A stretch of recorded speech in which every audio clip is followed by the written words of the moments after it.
Сәлеметсіздер ме, құрметті әріптестер? Сіздермен Әсемнұр. Бүгінгі тақырыбымыз бағалаудың түрлері. Бағалаудың 3 түрі бар.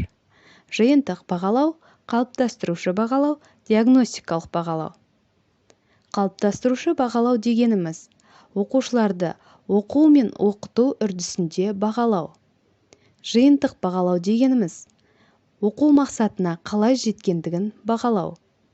Диагностикалық бағалау дегеніміз күшті және әлсіз жақтарды айқындау үшін, дағдылар мен білімді өлшеу үшін бағалау.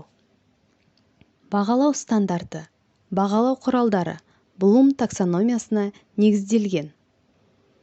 Ойлау дағдыларының деңгейлері: білу, түсіну, талдау, синтез, бағалау. Сөйлеу әрекетінің түрлері: тыңдалым, айтылым, жазылым. Бағалауға арналған негізгі құжаттар тізімі. Бірінші, Қазақстан Республикасының мемлекеттік жалпыға міндетті білім беру стандарты. Екінші, оқу бағдарламасы. Үшінші, оқу жоспары.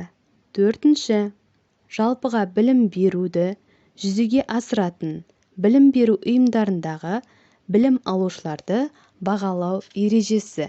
Бесінші, критериалды бағалау нұсқаулығы. Критериалды бағалау қағидаттары. Бірінші, оқыту мен оқу бағдарламасының өзара байланысы. Екінші, шынайылық, анықтылық және валенттілік. Үшінші, анық және қолжетімділік.